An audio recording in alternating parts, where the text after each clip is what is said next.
Welcome back clean news. चलिए देखते हैं मध्य प्रदेश की 25 फटाफट बड़ी खबरों को। इससे पहले आप एमपी के किस जिले से न्यूज को देख रहे हैं हमें कमेंट बॉक्स में जरूर बताइए। साथ ही डेली अपडेट रहने के लिए चैनल को सब्सक्राइब कर बेल आइकन को दबाना बिल्कुल न भूलें।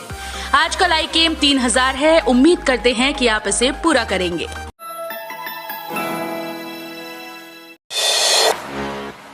दसवीं 12वीं के छात्रों के लिए बड़ी खबर, परीक्षा को लेकर प्राचार्यों को मिले निर्देश। मध्य प्रदेश माध्यमिक शिक्षा मंडल द्वारा परीक्षा वर्ष 2021-22 के लिए 10वीं 12वीं व्यावसायिक विद्यालय पूर्व शिक्षा में डिप्लोमा और शारीरिक शिक्षा प्रशिक्षण पत्रोपाधि की सैद्धांतिक और प्रायोगिक परीक्षा 12 फरवरी 2022 से आयोजित की जाएगी। वहीं सैद्धांतिक परीक्षा 20 मार्च 2022 तक और प्रायोगिक परीक्षा 31 मार्च 2022 तक आयोजित की जाएगी। राजगढ़ कलेक्टर हर्ष दीक्षित ने जिले के समस्त हायर सेकेंडरी और हाई स्कूल के प्राचार्यों को निर्देशित किया कि लगातार 3 वर्षों से एमपी बोर्ड की 10वीं और 12वीं की परीक्षाओं में खराब प्रदर्शन करने वाले प्राचार्य अपना प्रदर्शन सुधारें। निर्वाचन आयोग ने उम्मीदवारों को लेकर जारी किए ये निर्देश। मध्य प्रदेश में पंचायत चुनाव की तैयारियां तेजी से चल रही हैं। बताया जा रहा है कि निर्वाचन आयोग कभी भी पंचायत चुनाव की तारीखों का ऐलान कर सकता है, क्योंकि आयोग ने चुनाव की तैयारियों को लगभग अंतिम रूप दे दिया है। ऐसे में निर्वाचन आयोग ने पंचायत चुनाव में उम्मीदवारों को लेकर भी अधिकारियों को दिशा निर्देश देने शुरू कर दिए, क्योंकि इस बार जिला पंचायत सदस्य और जनपद पंचायत सदस्य के लिए ऑनलाइन नामांकन दाखिल किए जाएंगे। जनजातीय विभाग शिक्षकों की नियुक्ति के आदेश। लंबे इंतजार के बाद अंततः जनजातीय कार्य विभाग के प्रतीक्षारत चयनित शिक्षकों की नियुक्ति आदेश और लिस्ट जारी कर दी गई।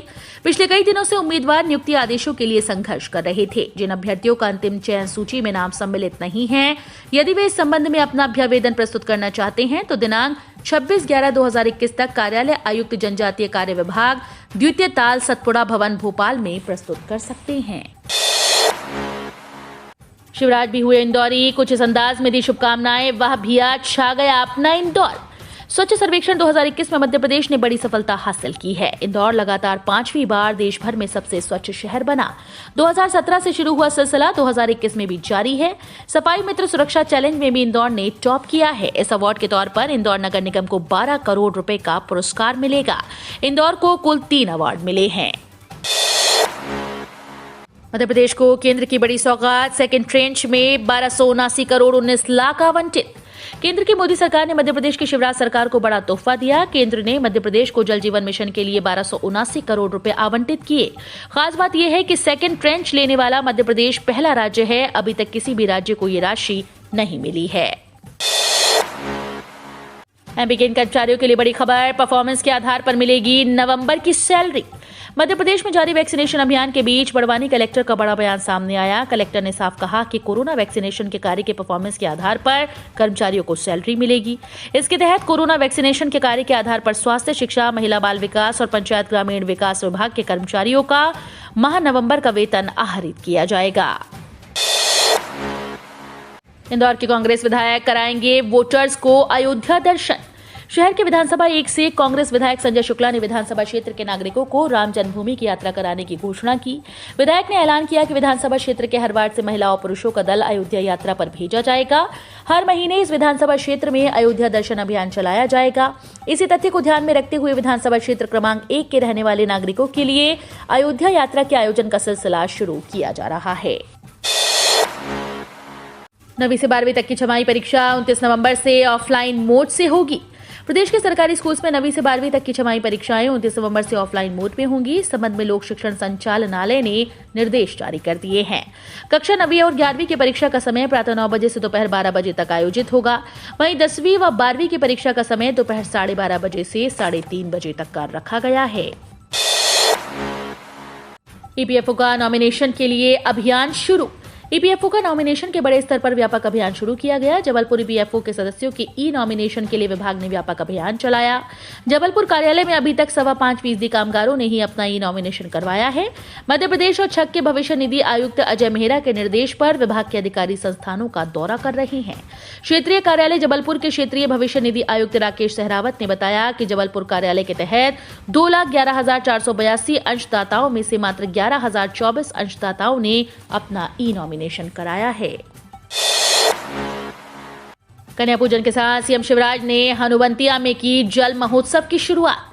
कोरोना संक्रमण की वजह से लगाए गए प्रतिबंध हटने के बाद अब पर्यटन को बढ़ावा देने की दिशा में प्रदेश सरकार ने कदम बढ़ाया है।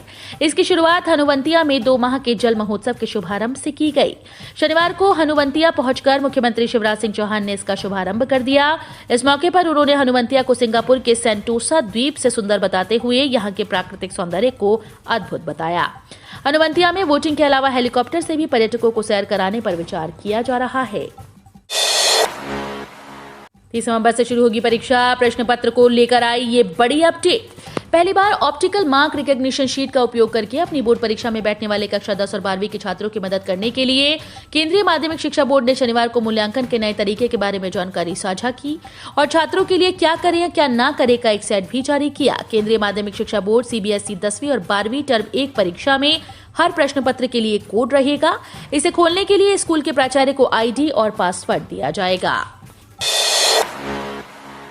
लापरवाही पर रद्द हुई कई स्कूल्स की मान्यता। स्कूल एसोसिएशन द्वारा शिक्षा मंत्री से बड़ी मांग। मध्य प्रदेश में शिक्षा को लेकर शिवराज सरकार सख्त हो गई, जिसके बाद लापरवाही सहित कई अन्य नियमों का पालन न करने वाले स्कूल्स पर कार्रवाई करते हुए उनकी मान्यताओं को रद्द किया गया। ऐसे में अब स्कूल एसोसिएशन द्वारा मान्यता रद्द करते हुए स्कूल्स पर समाधान सोचने की बात कही गई। इसके अलावा आरटीई प्रतिपूर्ति सहित अन्य मुद्दों के समाधान की मांग की गई है। कोरोना काल और कमलनाथ सरकार में रुकी योजनाएं जल्द होंगी शुरू। एमपी उद्योग मंत्री ने दी जानकारी। मध्य प्रदेश के सूक्ष्म लघु उद्योग मंत्री ओम प्रकाश सकलेचा आज 1 दिवसीय दौरे पर जबलपुर पहुंचे, जहां वे कई कार्यक्रम में शामिल हुए। इस दौरान मीडिया से बात करते हुए उन्होंने बताया कि कोरोना काल और कमलनाथ सरकार में रुकी योजनाएं जल्द ही शुरू होंगी। उन्होंने कहा कि कोरोना काल में उद्योगों का जो समय रहा है वो बहुत ही बुरे दौर से गुजरा, पर अब धीरे धीरे हालात सामान्य हो रहे हैं। अगले वर्ष भी हम कई नई इंडस्ट्री शुरू करने वाले हैं, जिसकी तैयारी की जा रही है। किसानों के लिए अच्छी खबर, अब 31 दिसंबर तक उठा सकते हैं लाभ। मध्य प्रदेश के किसानों के लिए काम की खबर है। प्रधानमंत्री फसल बीमा योजना के अंतर्गत रबी सीजन के लिए कार्य शुरू कर दिया गया है। किसान बैंक में अपनी फसल के अनुसार प्रीमियम जमा करके इस योजना का लाभ प्राप्त कर सकते हैं। पात्र लाभार्थी इस योजना के अंतर्गत 31 दिसंबर 2021 तक आवेदन कर सकते हैं। एक साथ 5 सिस्टम एक्टिव, 19 जिलों में बारिश के आसार। नवंबर में मध्य प्रदेश के मौसम में लगातार बदलाव देखने को मिल रहे हैं। कहीं सुबह गुलाबी ठंड तो कहीं बूंदाबांदी का असर देखने को मिल रहा है। पिछले 24 घंटे में आधा दर्जन जिलों में बारिश दर्ज की गई। एमपी मौसम विभाग की माने तो 24 घंटों में 19 जिलों में बारिश हो सकती है। वहीं अगले 1 से 2 दिनों में इंदौर, उज्जैन, ग्वालियर व चंबल संभाग व बैतूल जिलों में हल्की बूंदाबांदी होने के आसार हैं। मौसम विभाग की माने तो वर्तमान में अलग अलग स्थानों पर 5 वेदर सिस्टम एक्टिव हैं। 25 नवंबर को सोलर पावर पार्क का शिलान्यास करेंगे सीएम शिवराज। ऊषा अभियान की होगी शुरुआत। पर्यावरण संरक्षण में 1500 मेगावाट और ऊर्जा का उत्पादन प्रदेश का महत्वपूर्ण योगदान होगा। इसका ग्रीन एनर्जी के क्षेत्र में वैश्विक स्तर पर सकारात्मक प्रभाव रहेगा। मुख्यमंत्री शिवराज सिंह चौहान ने कहा कि प्रधानमंत्री नरेंद्र मोदी की मंशा है कि विश्व के पर्यावरण संरक्षण में भारत अपना महत्वपूर्ण योगदान दे। इस मंशा के अनुरूप कार्य करते हुए राज्य सरकार द्वारा प्रदेश में 1500 मेगावाट सौर ऊर्जा उत्पादन के लिए सौर पार्कों के शिलान्यास और अनुबंध हस्ताक्षर किए जा रहे हैं। इस बैंक में निकली है बम्पर भर्ती। 23 नवंबर से आवेदन। अगर बैंक में नौकरी की तलाश कर रहे हैं तो सरकारी नौकरी पाने का आपके लिए अच्छा मौका है। सेंट्रल बैंक ऑफ इंडिया ने 115 पदों पर भर्तियां निकाली हैं। इन पदों के लिए 23 नवंबर 2021 से ऑनलाइन मोड में आवेदन की प्रक्रिया शुरू होगी और 17 दिसंबर 2021 तक चलेगी। सेंट्रल बैंक ऑफ इंडिया में आयकर अधिकारी, आईटी सुरक्षा विश्लेषक, सुरक्षा अधिकारी, क्रेडिट अधिकारी, अर्थशास्त्री सहित स्पेशलिस्ट ऑफिसर के विभिन्न पदों पर भर्ती की जाएगी। इंदौर का 3R मॉडल देश में बेमिसाल। 6 तरह का कचरा करते हैं अलग। 3R मॉडल के तहत इंदौर नगर निगम ने रीड्यूस, रीयूज और रिसाइकल का उपयोग कर शहर में 5 जीरो वेस्ट वार्ड बनाए हैं। वार्ड 47, 73, 66, 32, 4 में गीले कचरे का होम कंपोस्टिंग के रूप में इस्तेमाल किया जाता है। वार्ड में सूखा कचरा एकत्र कर उसके रिसाइकल कर कबाड़ियों को बेचा जाता है। 5 वार्ड में करीब 22,000 रहवासी व व्यावसायिक घर व प्रतिष्ठान बने हुए हैं। कांग्रेसियों के बारे में विवादित बयान पर रामेश्वर शर्मा को दिग्विजय ने ललकारा। बोले, जिसमें ताकत हो तो मेरे घुटने तोड़ दे। मध्य प्रदेश विधानसभा के पूर्व सामयिक अध्यक्ष व हुजूर विधानसभा क्षेत्र के विधायक रामेश्वर शर्मा द्वारा कांग्रेसियों को लेकर दिए गए एक विवादित बयान को लेकर अब पूर्व मुख्यमंत्री और राज्यसभा सदस्य दिग्विजय सिंह ने प्रतिक्रिया दी है। उन्होंने रामेश्वर शर्मा को ललकारते हुए कहा कि मैं कांग्रेसी हूं और जिसमें ताकत हो मेरे घुटने तोड़ दे। इतना ही नहीं, दिग्विजय इसके लिए रामेश्वर शर्मा के आवास पर भी पहुंचने को तैयार हैं।